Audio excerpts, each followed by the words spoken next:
The planet Zenari Prime hung in space like a blue-green gem. Its 3 moons created beautiful patterns in the night sky that had inspired the native Zenari to look up and wonder about their place in the universe for thousands of years. The Zenari were a tall, slender species with gray skin that shimmered slightly in direct sunlight. They had 4-fingered hands, large eyes that could see in near darkness, and a peaceful civilization that spanned their entire world. For as long as their history had been recorded, the Zenari had worshipped beings they called the celestial guides. According to their oldest stories, these gods had arrived in a chariot of flame during their ancient past. The gods had given the early Zenari knowledge about farming, building, medicine, and law. Then, after staying for only a few years, they had returned to the heavens, promising to come back someday when the Zenari were ready. The entire Zenari civilization was built around the teachings left behind by these gods. Their laws, their calendar, even the design of their cities followed patterns said to have been set down by the celestial guides. The most sacred site on the planet was the Great Temple, built around the spot where the chariot of flame had first touched the ground. When the Zenari finally developed space travel 50 years ago and began exploring nearby star systems, they were shocked to discover other intelligent life, humans from Earth. After careful first contact, limited cultural exchanges began. The Zenari were curious but cautious, especially when it came to their religious sites and beliefs. Commander Susan Miller looked out the window of the Earth exploration vessel Horizon as it settled into orbit around Zenari Prime. She had short, brown hair, sharp blue eyes, and 15 years of experience in space exploration. This mission was supposed to be routine, a diplomatic visit to strengthen ties between humans and their new alien neighbors. "Quite a view, isn't it?" said Lieutenant Alan Wright, coming to stand beside her. He was younger than Susan, with red hair and friendly eyes. As the ship's head of security, he would be joining Susan on the surface. "Beautiful," Susan agreed. "Hard to believe they've kept their world so clean despite reaching industrial development. No pollution clouds, no dead zones." "The Zenari say it's because they followed the teachings of their gods," Alan said. "Apparently the celestial guides were big on environmental protection." Susan nodded. "Well, that's one thing their gods got right. Let's hope the diplomatic team can get us more access to study their culture. The anthropologists are dying for a chance to learn more about Zenari religion." The next day, Susan led a small team down to the surface in a shuttle. The Zenari High Council had finally granted them limited permission to study the Great Temple complex. This was a major breakthrough in human-Zenari relations. Senior Priest Valen met them at the landing pad. Like all religious leaders, he wore flowing blue robes decorated with silver symbols that represented the stars. "Welcome to our most sacred site," Valen said in carefully practiced English. "We are honored to share some of our heritage with Earth's people. Please remember that many areas remain restricted to all but the highest priests. We understand and respect your boundaries," Susan assured him. "We're grateful for this opportunity." The Great Temple was massive, built from blocks of white stone that seemed to glow in the sunlight. The main structure rose in 7 levels, with the top platform holding a replica of what the Zenari believed the god's chariot looked like. Around the central temple were smaller buildings, gardens, and what appeared to be ancient living quarters. Dr. Patricia Winters, the team's archaeologist, could barely contain her excitement. She was a tall woman with gray-streaked black hair, pulled back in a tight bun. "The construction techniques here are fascinating," she whispered to Susan. "Some of these stone-fitting methods remind me of Roman or Egyptian approaches, but with unique adaptations." For 3 days, the team carefully studied the outer temple areas. They scanned structures, took samples where permitted, and recorded the numerous paintings and carvings that decorated the walls. These images showed tall, 2-armed beings giving knowledge to the early Zenari. The gods were depicted with round heads and wearing what looked like elaborate clothing. On the 4th day, Patricia discovered something unusual. She was examining the floor of one of the smaller buildings when her scanner picked up a hollow space underneath. "Commander, I'm getting strange readings here," she called to Susan over the comm. "There's a chamber below us that doesn't show up on any of the Zenari maps we were given." Susan joined her quickly. "Are you sure?" "Positive. And there's something else. Patricia lowered her voice. The material composition down there doesn't match the rest of the temple. I'm picking up traces of metals that the Zanari shouldn't have had 2,000 years ago. Susan frowned. Keep this quiet for now. I'll speak with Valen about getting permission to investigate further. To her surprise, Valen seemed troubled but not shocked by the news. This area has always been special, he said after a long pause. Our oldest texts say this building was the personal dwelling of the guide leader. No one has entered the lower level in living memory. Would you allow us to open it? Susan asked carefully. With your priests present, of course. Valen looked torn. Finally, he nodded. There is a prophecy that says secrets will be revealed when the time is right. Perhaps this is that time. The next morning, a team of Zanari workers carefully removed the stone floor sections where Patricia had detected the hidden chamber. As the last block was lifted away, a narrow staircase carved from the same white stone was revealed, leading down into darkness. Susan, Patricia, and Alan prepared to descend, along with Valen and 2 other priests. They activated their lights and slowly made their way down the stairs. The chamber below was perfectly preserved, sealed for thousands of years. But what they saw made no sense. Instead of Zanari artifacts, the room contained objects that were unmistakably human in origin. In the center sat what could only be described as an ancient spacecraft. Though badly damaged, its design was nothing like modern human ships. It looked more like a metal version of a Roman galley with strange modifications. Around it were scattered items, metal tools, weapons that resembled Roman gladius swords, clay jars, and what appeared to be personal belongings. That's impossible, Alan whispered. Humans didn't have space technology 2,000 years ago. Patricia moved forward slowly, examining the strange ship. Her light fell on faded lettering painted on the hull. She gasped. Commander, you need to see this. Susan stepped forward and stared at the Latin words and symbols on the ship's side. Though worn by time, they were clearly the insignia of the 20th Roman Legion, Legio XXI Valeria Victrix. Property of Legio XXI Valeria Victrix, Expedition Corps, she read aloud, her voice echoing in the silent chamber. You understand these markings? Valen asked, his large eyes wide with shock.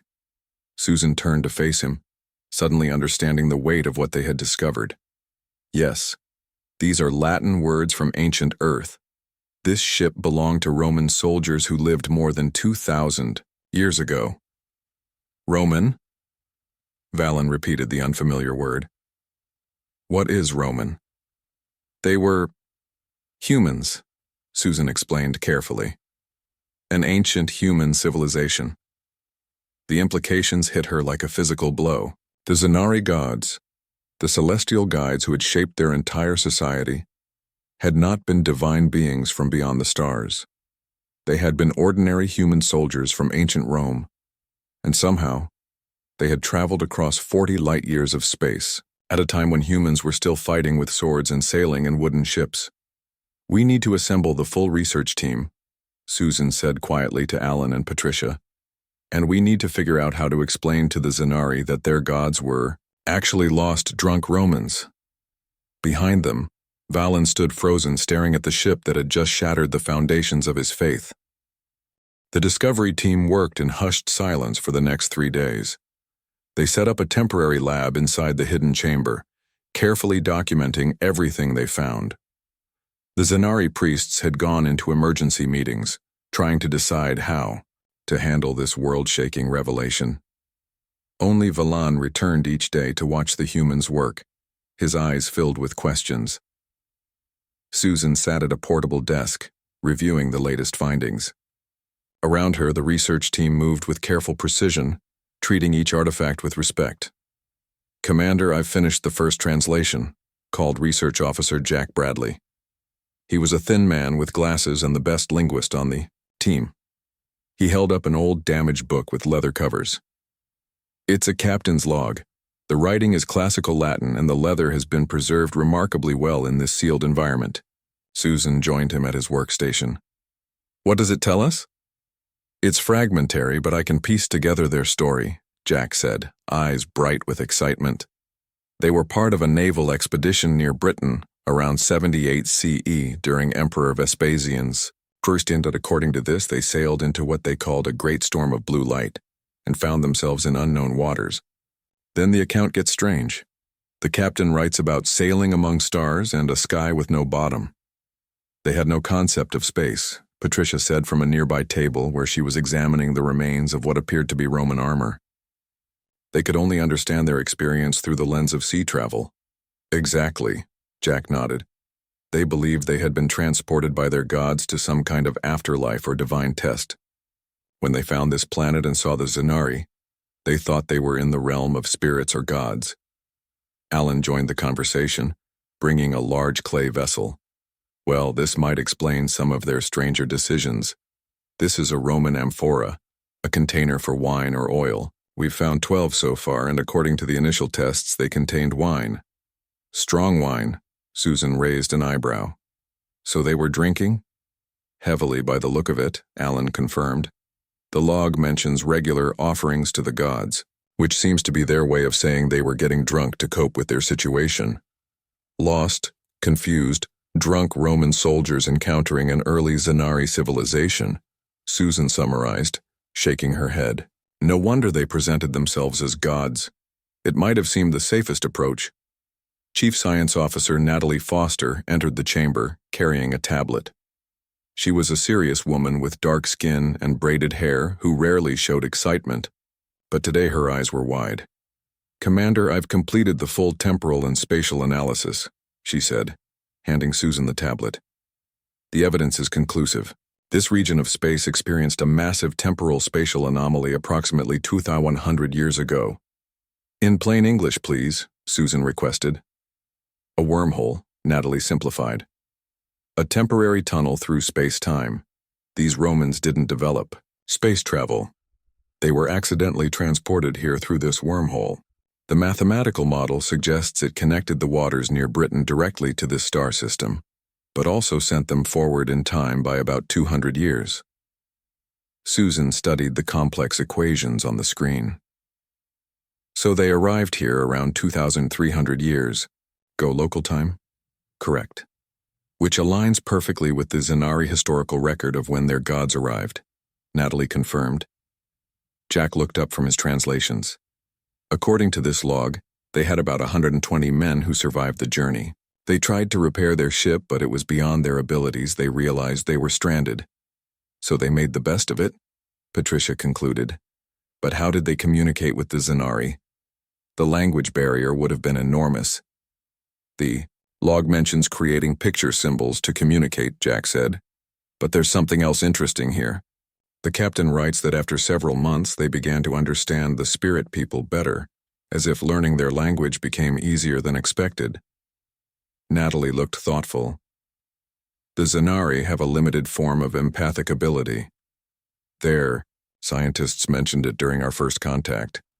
Perhaps that facilitated communication." Communications specialist Gregory Wells rushed into the chamber, interrupting their discussion. He was a young man with blonde hair and an anxious expression. "Commander, we have a problem," he said. "Word has leaked about our discovery. The Zanari population is in an uproar. There are crowds gathering outside the temple complex, and the high priests are demanding we stop all research immediately." Susan sighed. "I was afraid this would happen. What's the official stance from the High Council?" "They want a full briefing in 3 hours," Gregory replied. "And they're requesting we bring all our evidence. The planetary communication networks are buzzing with rumors. Some people are claiming we're lying to undermine their religion." 3 hours, Susan repeated. "All right, everyone. Let's organize what we know and prepare for the meeting. Jack, keep translating that log. Patricia, prepare the artifact documentation. Natalie, simplify your temporal anomaly report for non-scientists." As the team scrambled to prepare, Susan took Valan aside. The Zanari priest had been watching silently all morning. "I'm sorry," she said quietly. "We never intended to cause a crisis of faith." Valan's gray face showed complex emotions. "All my life, I have served the celestial guides. I have taught others that they were perfect beings from beyond the stars, who chose our people for a special purpose.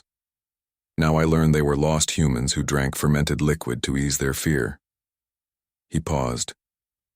"And yet, they still chose to help us. They could have conquered or destroyed our ancestors who were primitive at that time. Instead, they shared knowledge." "That's true," Susan said gently. "They may not have been gods, but they did something truly remarkable here." Valan touched one of the Roman swords carefully. "In our most sacred texts, there is a passage that says, 'The guides taught that true divinity lies not in power, but in choosing to use what power one has to help others.' Perhaps they understood something important after all."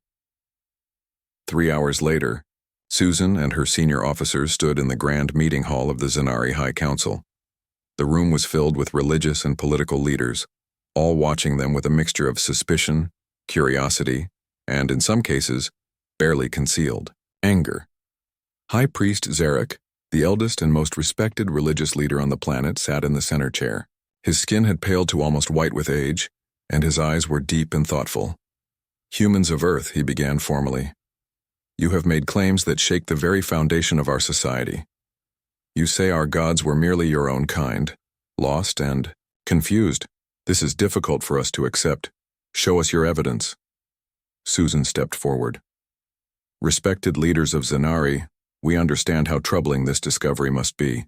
We didn't come to your world looking to disrupt your beliefs. What we found was as shocking to us as it is to you, but we believe you deserve the truth, whatever that may be."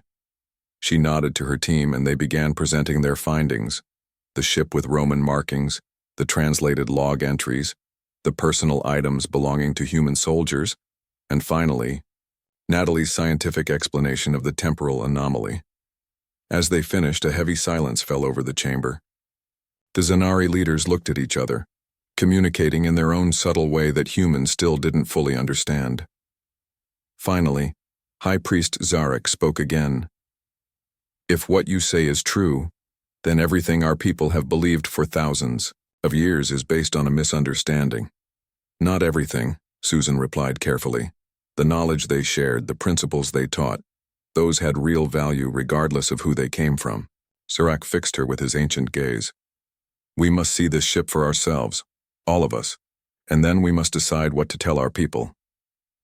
As the meeting ended, Susan realized they had just opened a door that could never be closed again. The Zanari would have to rebuild their entire cultural identity around this new truth. "What happens now?" Alan asked quietly as they left the council chamber. "Now," Susan answered, "we help them understand that sometimes the truth is stranger than fiction, and that gods can come in very unexpected forms." The next morning, Susan and her team led a procession of 30 Zanari religious leaders into the underground chamber. The aliens moved slowly, their tall forms bending to enter the space, their large eyes widening as they took in the Roman ship and artifacts. Some made soft clicking sounds, their species equivalent of gasps or mutters. High Priest Zarek approached the damaged vessel first. His aged hand trembled slightly as he touched the metal hull with its faded Latin inscription. "This is truly from your world?" he asked Susan. "From your distant past?" "Yes," Susan confirmed. "This ship belonged to soldiers from an ancient human civilization called Rome. They lived over 2,000 years ago. And they came here by accident?" "Not by choice, or divine plan," another priest asked. Natalie stepped forward with her tablet. "The evidence suggests they were caught in a natural phenomenon, a rift in space-time that we call a wormhole. They had no control over it and no way to return home." Jack cleared his throat. "With your permission, I'd like to read a relevant passage from the captain's log." When Zarek nodded, Jack opened the preserved book carefully. This entry is dated several weeks after their arrival. "The strange beings with gray skin watch us with both fear and wonder. Centurion Lucius suggested we use this to our advantage. If they believe we are gods, they will provide food and shelter, without resistance. Some men object to this deception, but what choice do we have? We are lost beyond the edge of the world with no way home." A murmur rippled through the gathered priests. One of them, younger than the others, spoke with heat in his voice. So they deliberately lied to our ancestors. They tricked them into worship. Not all of them agreed with this approach, Jack continued. Later entries show debate among the Romans. Some felt genuine concern for your people and wanted to help them rather than rule them. Susan directed the priest's attention to a collection of items laid out on a table. These are teaching tools they created. They show how the Romans taught your ancestors improved farming methods, basic medicine, and construction techniques. Whatever their initial intentions, they ended up sharing valuable knowledge. The younger priest wasn't satisfied, but they presented themselves as perfect beings from beyond the stars. They created rules and laws as if they had divine authority. Patricia gestured to the clay amphoras in the corner. That's where things get more complicated. These contained wine, a fermented drink that affects human thinking. Many of the divine proclamations recorded in your ancient texts match entries in the captain's log, marked as being written after what he calls evening libations to Neptune. Susan put it more bluntly. Some of your most sacred laws may have been created when these Romans were drinking heavily. A stunned silence fell over the chamber. Then one of the older priests began making a strange rhythmic sound. Susan realized with shock that the Zanari was laughing, something they rarely did in front of humans. Our third sacred law forbids eating round purple fruits on days when both smaller moons are full, the priest explained. We have followed this rule for thousands of years, believing it was cosmic wisdom. You are telling us it was because a drunk human had a bad experience with our berries? Jack checked his notes. According to the log, Flavius consumed too many of the round purple fruits during the feast and spent 3 days with terrible stomach pains. Let this be a lesson from the gods. These fruits are forbidden when both small moons are joined in the sky. More Zanari began to make the laughing sound, though others remained serious and troubled. High Priest Zarek raised his hand for silence. There is another matter we must address. The Ascension Chamber. The laughter stopped immediately. Susan looked questioningly at Zarek. In our holiest inner temple, Zarek explained, there is a sealed room said to contain the vessel in which the celestial guides departed back to the heavens. Only the high priest may enter once in their lifetime. I have not yet made my pilgrimage. He fixed Susan with an intense gaze. I believe you should accompany me there now. This was unprecedented. No human had ever been allowed in the inner temple. Susan nodded gravely. I would be honored. An hour later, Susan found herself following Zarek through narrow corridors deep inside the main temple complex. They passed through 7 sets of ornate doors, each one requiring Zarek to speak words in the ancient Zanari language. Finally, they reached a small chamber with a simple stone door bearing a single symbol. This is the Ascension Chamber, Zarek said quietly. According to our traditions, the remaining guides entered this room and disappeared in a flash of light, returning to the heavens after teaching our people for 5 cycles of the great moon. How many Romans were there by that time? Susan asked. The sacred texts say 12 guides remained. The others had returned to the stars earlier. Zarek touched the symbol on the door. I am permitted to open this only once. Are you prepared for what we might find? Susan nodded. Whatever it is, we'll face it together. Zarek pressed his hand flat against the symbol and spoke words in a language that sounded nothing like modern Zanari. With a grinding sound, the stone door slowly swung inward. The chamber beyond was small and circular. In its center stood something covered by a cloth woven with silver threads. Zarek approached it slowly and pulled the covering away. Susan gasped. Beneath the cloth was not a ship or divine artifact, but a simple wooden table.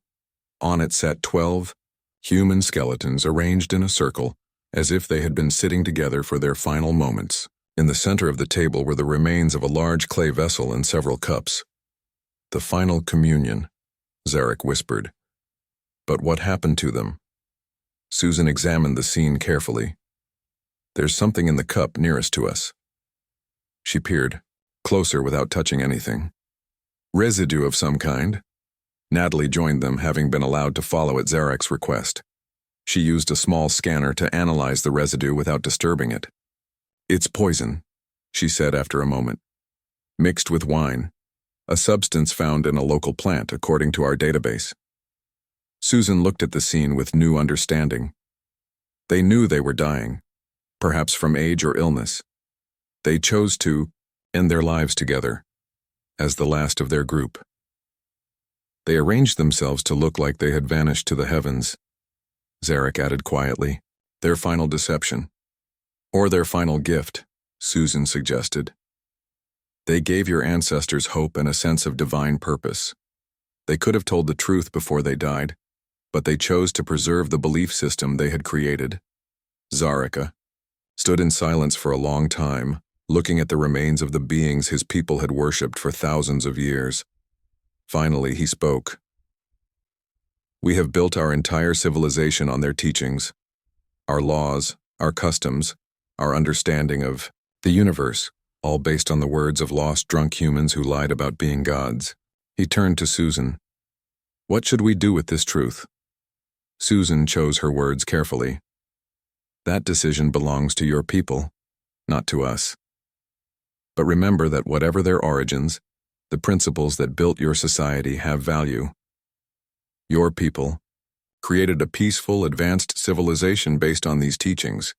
That achievement is real, even if the gods were not. Zarek nodded slowly. Perhaps that is the final lesson the Romans left us, that divinity is not about where you come from, but about what you create. As they left the chamber, Susan knew that the Zanari world would never be the same.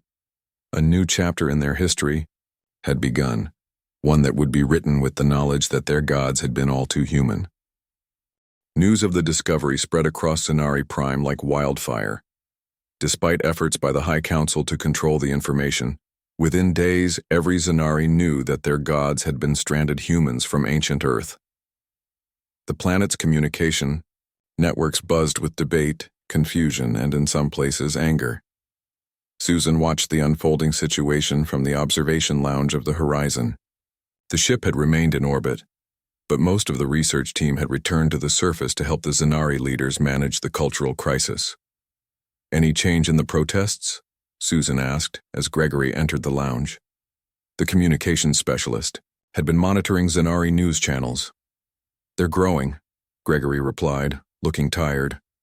The largest gathering is outside the Great Temple, about 20,000 Zanari demanding to see the evidence for themselves. He sat down heavily in a chair beside her. But it's not all bad news. Many younger Zanari seem fascinated rather than upset. The universities are calling it a chance to rebuild their understanding of their own history. Susan nodded. The Zanari response had been divided along generational lines.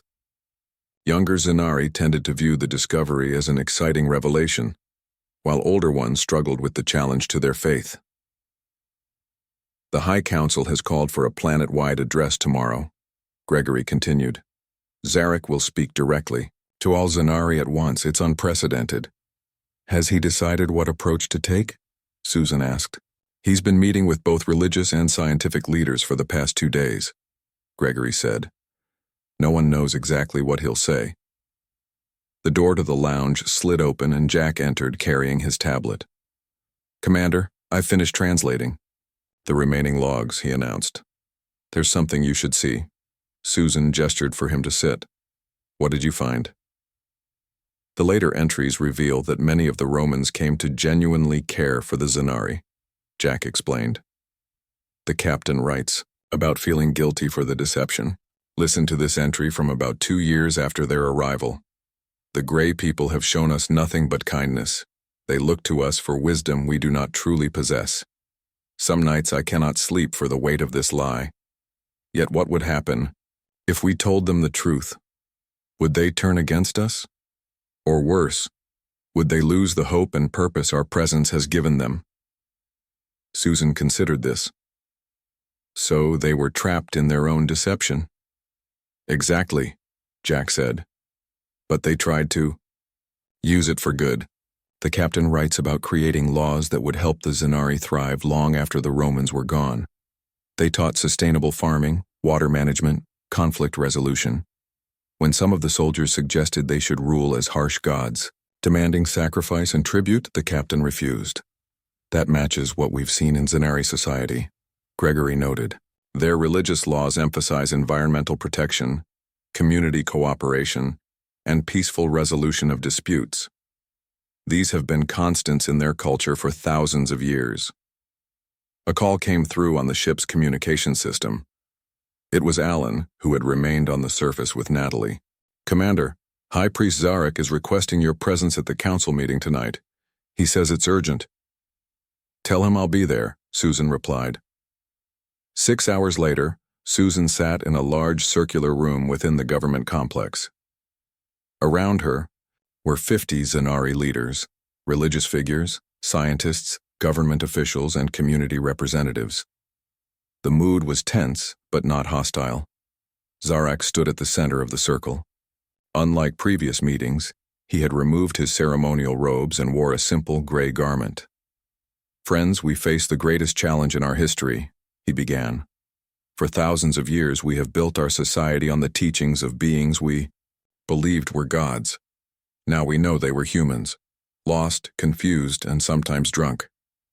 He paused as murmurs filled the room. "But does this change the value of what they taught us?" The room grew quiet again.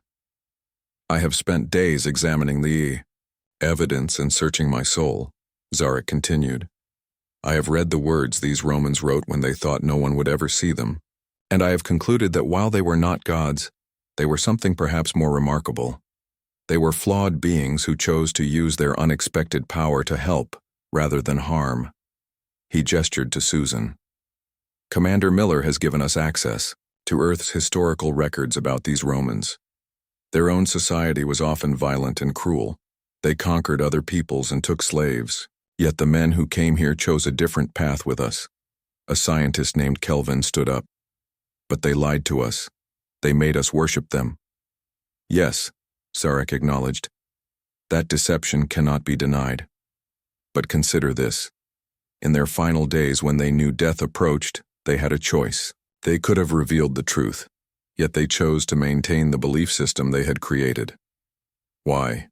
Susan spoke up.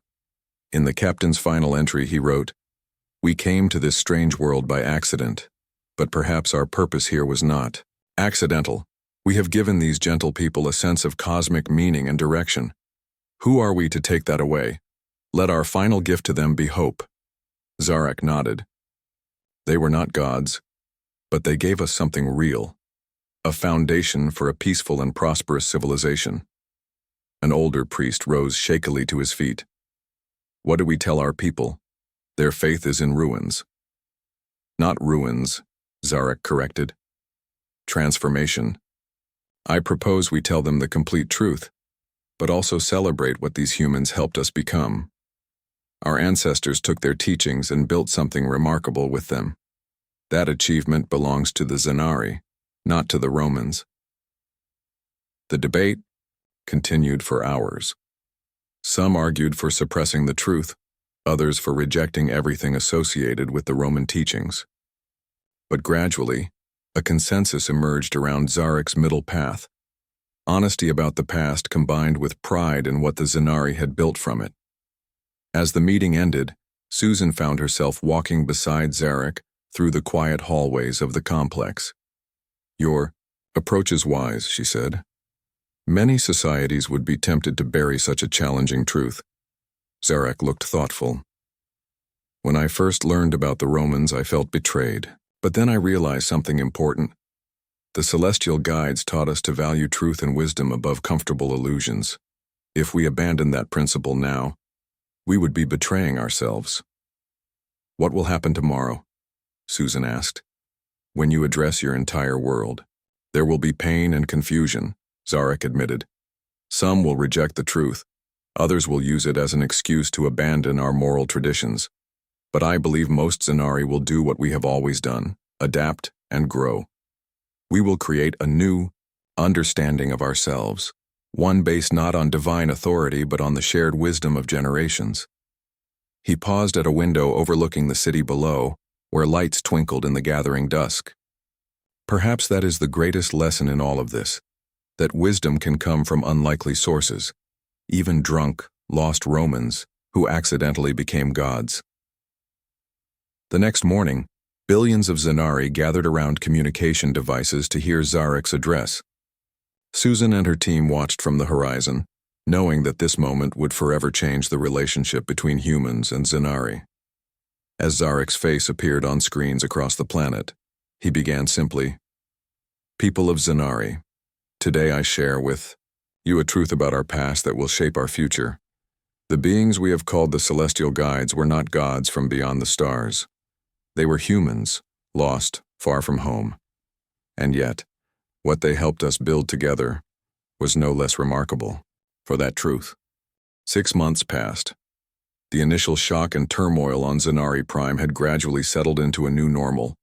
Some religious groups still refused to accept the truth, claiming the evidence had been faked by humans to undermine Zanari faith.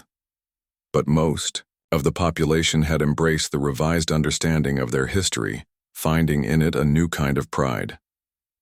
Susan walked beside Zarek through the newly opened Museum of Zanari Origins. The building had been constructed around the original temple site, incorporating both the hidden chamber with the Roman ship and the Ascension chamber, where the last 12 Romans had ended their lives. "Your people have adapted remarkably well," Susan observed, watching groups of Zanari visitors moving through the exhibits. Children gathered around displays, showing how the Romans had taught early Zanari to build irrigation systems and basic machinery. "We are a practical species," Zarek replied. Once the initial emotional response faded, most saw the value in this new understanding of our past. He gestured to a display showing the captain's log alongside traditional Zanari sacred texts. "We have not abandoned our values or principles. We have simply changed our understanding of where they came from." The museum had been carefully designed to honor both the truth of the Roman presence and the genuine achievements of Zanari civilization. One section contained the various amphoras and drinking vessels, with honest but respectful explanations of how some religious laws had been created during Roman drinking sessions. "The 17th law always confused me as a child," Zarek said with a gentle laugh, pointing to a display about a rule forbidding certain types of dancing during specific planetary alignments. "Now we know it was created after the Romans attempted to dance on tables after consuming too much wine." Susan smiled. "Has there been any change to your legal system?" "Some adjustments," Zarek acknowledged. "Laws that seemed arbitrary or unnecessarily restrictive have been reconsidered. But the core principles, environmental protection, peaceful conflict resolution, community support, these remain untouched. They have served us well, regardless of their origin." They continued through the museum, passing a section dedicated to the technological advances the Zanari had made on their own in the centuries after the Romans' deaths. "This is important," Zarek explained. "We want our people to understand that while the Romans gave us a beginning, everything we have accomplished since then has been our own achievement. We are not simply following the path of false gods. We have created something remarkable ourselves." Outside the museum, Susan saw a group of human scientists talking with Zanari researchers. In the months since the discovery, scientific and cultural exchanges between the two species had increased dramatically. The Zanari no longer viewed humans with religious awe or suspicion, but as equals with a shared historical connection. "The university has established a new department focused on Earth's ancient civilizations," Zarek mentioned. "There is particular interest in Rome, of course, but also in other human cultures. We are finding fascinating parallels between some of our traditions and various Earth societies." They walked to a small garden where a new monument had been erected. It featured 2 statues, a Roman soldier and a Zanari, standing side by side looking toward the stars. The base bore an inscription in both Latin and the Zanari language. "From unexpected meetings come unexpected gifts." "Nice sentiment," Susan said, reading the words. "It was in the captain's final entry," Zarek explained. "His last written words before joining the others in the Ascension chamber." A young Zanari approached them, clearly recognizing Zarek. She bowed respectfully before speaking. "Hi, Elder. My class is doing a project on the Roman influence on our agricultural methods. Could you tell us why you chose to put the farming exhibits on the upper level of the museum rather than with the other technical displays? Susan noticed the change in title, High Elder rather than High Priest. It was one of many subtle shifts in Zanari society. Zarek considered the question. Because farming was not merely a technical achievement for either the Romans or our ancestors. It represented their first true collaboration. The Romans knew farming techniques from Earth, but they had to adapt them to our world's soil and climate. It required both peoples working together, learning from each other. It seemed fitting to place it at the highest point in the museum. The young Zanari thanked him and hurried back to her waiting classmates. Susan and Zarek continued walking until they reached a quiet overlook with a view of the capital city. "There's something I've been meaning to ask," Susan said. "In the Ascension Chamber, with the remains of the 12 Romans, there was a small metal object I noticed near the captain's position. It looked like a coin." Zarek nodded. "Yes, we've analyzed it now. It bears the image of their emperor on one side. On the other, someone scratched words into the metal." "What did it say?" "In Latin, we came as lost men. We lived as false gods. May we be remembered as friends." Zarek's eyes seemed to look beyond the city to something only he could see. "I find myself wondering what these men would think if they could see how their deception shaped an entire world."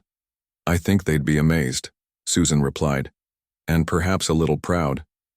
We've chosen to include a section in the museum about Earth's current civilization," Zarek said, changing the subject. "Many Zanari are curious about the descendants of their gods." Susan laughed. "I'm not sure modern humans live up to the divine standard." "Perhaps not," Zarek agreed. "But there is something powerful in knowing that our civilizations developed separately for thousands of years, yet now find themselves facing the stars together. The Romans may have been accidental visitors, but the relationship between our worlds now is one of deliberate choice." In the distance, a new building was under construction, the first joint human-Zanari research center, dedicated to studying the temporal anomaly that had brought the Roman ship to Zanari Prime. Scientists hoped to better understand the phenomenon, though no one suggested trying to recreate it. "The old texts say the celestial guides promised to return someday," Zarek said. "I suppose in a way they were right." Susan nodded, "though I doubt they could have imagined it would happen quite like this." "The universe rarely conforms to our expectations," Zarek replied. "That may be its greatest wisdom." As evening fell, lights began to illuminate the city. Among the traditional Zanari buildings, Susan could see the newly established Earth Embassy and Cultural Center. Ships from both worlds moved through the darkening sky above them. Two civilizations once connected by a cosmic accident and a case of mistaken divinity were now building a future together. One based not on worship or deception, but on the shared understanding that wisdom could come from the most unexpected sources, even drunk Romans who accidentally became gods. The end.